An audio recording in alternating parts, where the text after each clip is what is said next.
Russian എണ്ണ വാങ്ങുന്നതിൽ നിന്നും ഇന്ത്യയെ പൂർണ്ണമായും വിലക്കുക എന്ന ലക്ഷ്യമായിരുന്നു ഇന്ത്യ US വ്യാപാര കരാറിലൂടെ തന്നെ ട്രംപ് ഉന്നം വെച്ചതെന്നാണ് ഇപ്പോൾ തെളിവുകൾ പുറത്തുവരുന്നത്. ഇന്ത്യ ആകട്ടെ റഷ്യൻ എണ്ണ വാങ്ങുന്നുണ്ടോ എന്ന് നിരീക്ഷിക്കാൻ ഇപ്പോൾ പ്രത്യേകം പാനലിനെ നിയമിക്കുമെന്നതാണ് റിപ്പോർട്ടുകൾ സൂചിപ്പിക്കുന്നത്. ഇല്ലെങ്കിൽ 25% അധിക തീരുവ പുനഃസ്ഥാപിക്കുമെന്ന ഭീഷണിയാണ് ഇന്ത്യയുടെ മുന്നിൽ എന്നതാണ്, ഇന്ത്യക്ക് മുന്നിൽ വെക്കുമെന്നതാണ് ട്രംപ് ഇപ്പോൾ വ്യക്തമാക്കിയിരിക്കുന്നത്. എന്നാൽ ഇതിലൊന്നും തന്നെ ഇന്ത്യ വഴങ്ങില്ല എന്ന ഒരു ബോധം ട്രംപിന് നഷ്ടപ്പെട്ടോ എന്നതാണ് വിദഗ്ധരടക്കം ചോദിക്കുന്നത്. മാത്രമല്ല, ഈ വിദഗ്ധർ ഇതിനോടായി തന്നെ ചില പ്രതികരണങ്ങൾ അടക്കം നടത്തിയിരിക്കുകയാണ്. ഇന്ത്യയുടെ ക്രൂഡ് ഓയിൽ വാങ്ങാൻ അവിടെ നിരീക്ഷിക്കുമെന്ന US പ്രസ്താവനയ്ക്കെതിരെയാണ് ഈ വിദഗ്ധർ രംഗത്ത് വന്നിരിക്കുന്നത്. അമേരിക്കയുടെ നീക്കം രാഷ്ട്രീയ ഭീഷണിയാണ് എന്നും നയതന്ത്ര തലത്തിൽ ഇന്ത്യക്ക് തിരിച്ചടി ഉണ്ടാകുമെന്നും എന്നതാണിപ്പോൾ മുൻ വിദേശ സെക്രട്ടറിയായ കാരവൽ സെബൽ പറയുന്നത്.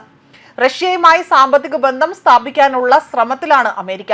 ഇന്ത്യയെ പോലുള്ള ഒരു രാജ്യത്ത് ഇത്തരത്തിൽ ഇന്ത്യക്കുമേൽ വിലക്ക് ന്യായീകരിക്കാനാവുന്നതല്ല. അവിടെ US-ഉമായുള്ള ഒരു വ്യാപാരവും ഇന്ത്യയുടെ റഷ്യൻ എണ്ണ വാങ്ങലും തമ്മിൽ ഒരു ബന്ധവുമില്ല എന്നതാണ് അദ്ദേഹം എടുത്തു പറയുന്നത്. US-ന്റെ നിരീക്ഷണം ഇന്ത്യയിൽ രാഷ്ട്രീയ പ്രശ്നങ്ങൾക്ക് കാരണമാകുമെന്ന് മുൻ നയതന്ത്ര ഉദ്യോഗസ്ഥനായ അശോക് സജ്ജാറും ഇവിടെ വ്യക്തമാക്കുന്നുണ്ട്. ഭാവിയിലും ഇന്ത്യക്ക് മേൽ തീരുവ ചുമത്താമെന്ന സാധ്യത തുറന്നു കാട്ടുന്നതാണ് എന്നതാണ് ഇവിടെ നിരീക്ഷിച്ചുകൊണ്ട് വ്യക്തമാക്കിയിരിക്കുന്നത്. ഊർജ മേഖലയിൽ ഇന്ത്യയുടെ സാധ്യതകളെ ബാധിക്കാൻ ഇത് ഇടയാക്കുമെന്നും രാജ്യത്തിന്റെ പരമാധികാരത്തിന് നേരെയുള്ള കടന്നുകയറ്റമായി തന്നെ പ്രതിപക്ഷം ഇതിനെ ചിത്രീകരിക്കുകയും ചെയ്യും. US വ്യാപാര കരാർ വിഷയത്തിൽ രാജ്യത്തിനുള്ളിൽ തന്നെ ഒരു ഐക്യം ഉണ്ടാക്കാൻ സർക്കാർ ബുദ്ധിമുട്ടുകയാണ് എന്നതാണ് ഇപ്പോൾ വ്യക്തമായി അദ്ദേഹം എടുത്തു പറയുന്നത്. അതേസമയം റഷ്യയിൽ നിന്ന് ഇന്ത്യൻ ക്രൂഡ് ഓയിൽ വാങ്ങുന്നുണ്ടോ എന്ന് നിരന്തരം US നിരീക്ഷിക്കുമെന്നും വ്യക്തമാക്കിയിരിക്കുന്നു. ഉന്നത ഉദ്യോഗസ്ഥർ അടങ്ങിയ US സർക്കാർ പാനലാണ് ഇതിനായി തന്നെ ചുമതലപ്പെടുത്തുന്നത്. നേരിട്ടോ അല്ലാതെയോ തന്നെ റഷ്യയിൽ നിന്ന് ക്രൂഡ് ഓയിൽ ഇറക്കുമതി ചെയ്യാൻ 25% ടാരിഫ് പുനഃസ്ഥാപിക്കും. റഷ്യയിൽ നിന്ന് ക്രൂഡ് ഓയിൽ വാങ്ങുന്നത് നിർത്തി ഇന്ത്യ അമേരിക്കയിൽ നിന്ന് വാങ്ങുമെന്നായിരുന്നു കഴിഞ്ഞ ദിവസങ്ങളിൽ സംയുക്ത പ്രസ്താവനയിലൂടെ ട്രംപ് വ്യക്തമാക്കിയത്. ഇക്കാര്യത്തിൽ സർക്കാർ ഔദ്യോഗികമായി തന്നെ ഒന്നും പ്രതികരിച്ചിട്ടില്ല. റഷ്യൻ ക്രൂഡ് ഓയിൽ വിഷയത്തിൽ വിദേശകാര്യ മന്ത്രാലയം പ്രതികരിക്കുമെന്നതായിരുന്നു ആദ്യമായി തന്നെ വാണിജ്യമന്ത്രിയായ പീയൂഷ് ഗോയലിന്റെ പ്രതികരണം.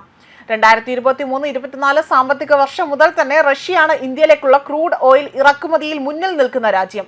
മറ്റ് രാജ്യങ്ങളെക്കാൾ മികച്ച ഡിസ്കൗണ്ടും റഷ്യ ഇന്ത്യക്ക് നൽകിയിരുന്നു. എന്നാൽ കുറച്ച് മാസങ്ങളായി തന്നെ റഷ്യയിൽ നിന്ന് എണ്ണയുടെ ഇറക്കുമതി പതിയെ കുറയുന്നു എന്ന കണക്കാണ് സൂചിപ്പിക്കുന്നത്. ഇതുമായി ബന്ധപ്പെട്ട് പ്രതിദിനം 1.12 മില്യൺ ബാരൽ ക്രൂഡ് ഓയിലാണ് ഇന്ത്യ റഷ്യയിൽ നിന്ന് എത്തിച്ചത്. ഡിസംബറിൽ ഇത് 1.2 മില്യൺ ബാരലായിരുന്നു. യുക്രൈൻ യുദ്ധത്തെ തുടർന്നുകൊണ്ട് റഷ്യൻ ക്രൂഡ് ഓയിൽ കമ്പനികൾക്ക് അമേരിക്ക ഉപരോധം ഏർപ്പെടുത്തിയിരുന്നു.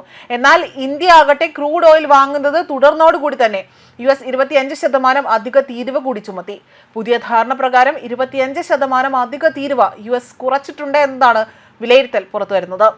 ന്യൂസ് ഡെസ്ക് കർമ്മ ന്യൂസ്.